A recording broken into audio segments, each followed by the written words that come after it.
Wayani, Indanao, Maginadon, Korean Indigenous cause, Pembroke Ndojaba, Tawa Yak Nindoro. What I said there was a traditional Algonquin protocol greeting.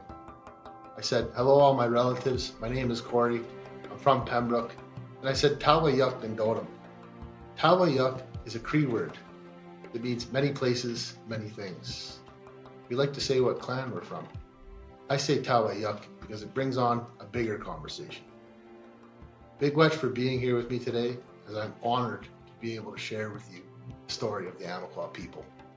For many of you, it's really your story, and I'm excited to share it with you because it's the story of my family and the rich indigenous culture that flourished here among our brothers and sisters long before any colonist ever set foot here.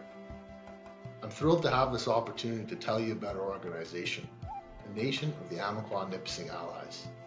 We are here with you, working to rebuild the once mighty nation of the Amikwa. Your families, our ancestors are connected with our own culture, our own traditions. But the questions I propose to all of you is, why are we, our brothers and sisters, spread so far and wide? Where did our connection to the Amikwa people go? And the answer is, we were written out of the indigenous story. We were pushed aside in the history books, and in a series of sometimes unimaginable callousness, shoved aside by those that colonized the land and pushed us out of our traditional homelands. The Nation of the Amikwa Nipissing Allies is your voice to bring the Amikwa back and to assert our natural sovereignty as a people and our sovereignty over our rightful territory.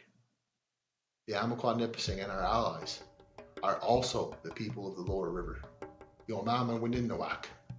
And as a first step towards sovereignty, we, the Amikwa, need to connect with where we came from and why we are on this journey, not just of struggle, but also of empowerment. Let me take you back, and what you will possibly find is that the truest parts of our past were written between the lines of history. It is within this nuance that we find the breadcrumbs that lead us back to the beginning of the story, where we were one people.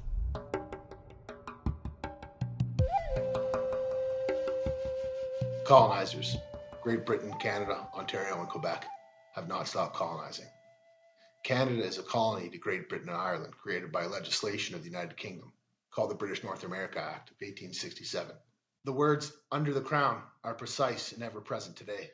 The Statute of Westminster did not alter the colony status. Canada is proclaimed a country by the Queen. She has the ultimate executive government and authority. If Canada was sovereign, she would not have required the British Parliament to pass the Canada Act of 1982. What about the original people and Indigenous title to the land? The Proclamation of 1763, another royal proclamation, was intended to be a commentary on the British view of what to do with these original title holders. However, it was addressed to the several nations or tribes of Indians with whom we are connected and who live under our protection, and should not be molested or disturbed in the possession of such parts of our dominions and territories as, not having been ceded to or purchased by us, are reserved to them or any of them as their hunting grounds. The tribes connected and who live under our protection are not the Amikwa Nipissing of the Algonquin Nation.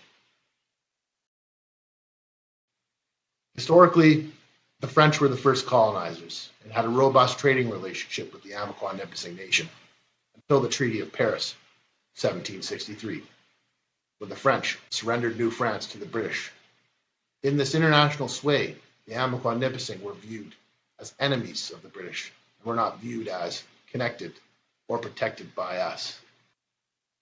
Here was born the plight of the Amikwa Nipissing Nation, as British and Canadian policy towards them became a policy of exclusion. It is 2023, and there is still no treaty with the Algonquin or Mi'kmaq nations. The original dominion under the Queen, no treaty. The Amikwa Nipissing of the Algonquins is a sovereign nation and entitled to redress for many wrongdoings through the prism of international law. The imposition of British common law on the nation is untenable. The relationship is nation to nation. or in this case, nation-to-nation colony.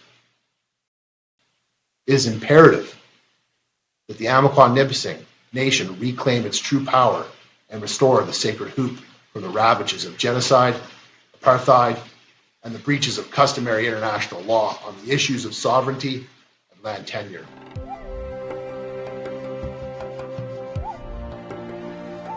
The Amikwa Nipissing people have a rich history that dates back centuries, as confirmed by various historical documentation. Their culture and way of life have been shaped by the land, the waters, the animals that surround them. Over the years, they have faced many challenges and struggles, but they have remained resilient and determined to preserve their heritage. One of the earliest references to the Amikwa Nipissing people can be found in the Codex Canadiensis from 1700. This book describes an Amikwa warrior with great detail, shedding light on the culture and beliefs of these indigenous people. It also mentions their close relationship with the Algonquin people, who were also part of the larger Algonquian language family. In the early 1600s, the French explorer Samuel de Champlain recorded his encounters with the Amikwa Nipissing people. He described them as the men of raised hair and noted their pierced noses. The Nipissing groups are also referred to in the same descriptions. The Jesuit Relations and Allied Documents, Volume 14, also refers to the same group as an Algonquin tribe that we call men of the raised hair, further demonstrating the close relationship between the Amikwa and the Algonquin people. In 1671, the Feast of the Dead was celebrated by the Huron, Nipissing, and Amikwa peoples. This festival honored the deceased and reinforced the connections between the living and the dead. Throughout the 1700s and 1800s, the Amikwa Nipissing people were involved in many conflicts and struggles. They fought in the Beaver Wars and Iroquois Wars between 1640 and 1701, and signed the ratification of the Treaty of Montreal in 1701, which ended these wars. The Amikwa Nipissing people were also impacted by the conquest of New France in 1755, which resulted in the transfer of French territory in North America to Great Britain. This event marked a significant turning point in the history of the Amikwa Nipissing people, as they were forced to adapt to a new political and social landscape. We see a graphic depiction of the Amikwa Nipissing on the traditional lands of the Cornelli map, 1688. Furthermore, close attention must be paid to the ratification of Peace Treaty 1701 at Montreal, for that document reveals the Ndotum, the Amikwa Nipissing, and their allies. We are stagnant at 1701, as no real movement towards understanding the Amikwa Nipissing existence has taken place since then.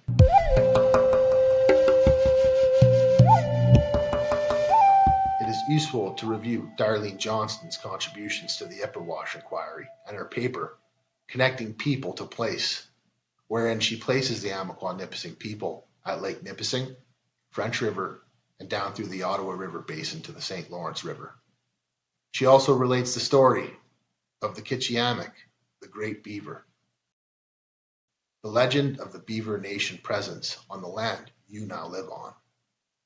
The Quebec Act of 1774 is also an important document. As Section 3 of that Act states, nothing in this Act is to make void or to vary or alter any right, title, or possession derived under any grant, conveyance, or otherwise of or to any lands within the said province, or the provinces thereto adjoining, but that the same shall remain and be in force and have effect as if this Act had never been made.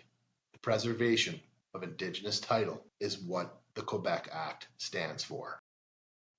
The Robinson-Huron Treaty of 1850 was not entered into by the Amikwa Nipissing Nation. The signatories of the treaty were mostly made up of natives who had migrated into the territory due to the Indian Removal Act of 1830 in the United States.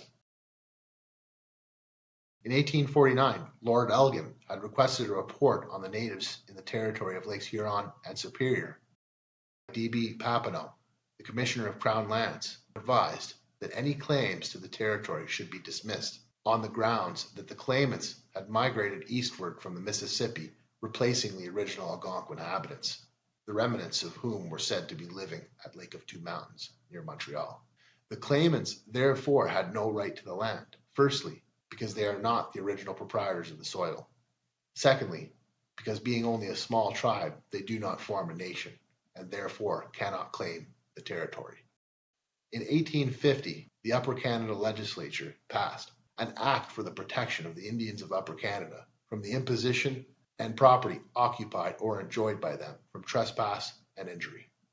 It was an act to outline the rights of the Indigenous peoples of Upper Canada to their lands and resources on the lands, as well as the consequences for those who use those resources without the proper permission. In 1854, the Rowan Proclamation, extending the provisions of the 1850 Act and forbidding the encroachment on the lands. These documents touched on all the lands Lake Huron, Superior, Nipissing, and Nipigon. Today, the Amikwa Nipissing people continue to face many challenges. Their struggles and journey of empowerment serve as an inspiration. Your support, whether it be through joining our Heritage Preservation Project, contributing resources, or spreading awareness, can make a meaningful difference. For more information or to get involved, please contact us using the details provided. Gintaj, Ani, Indigenous Causian. Amikwa.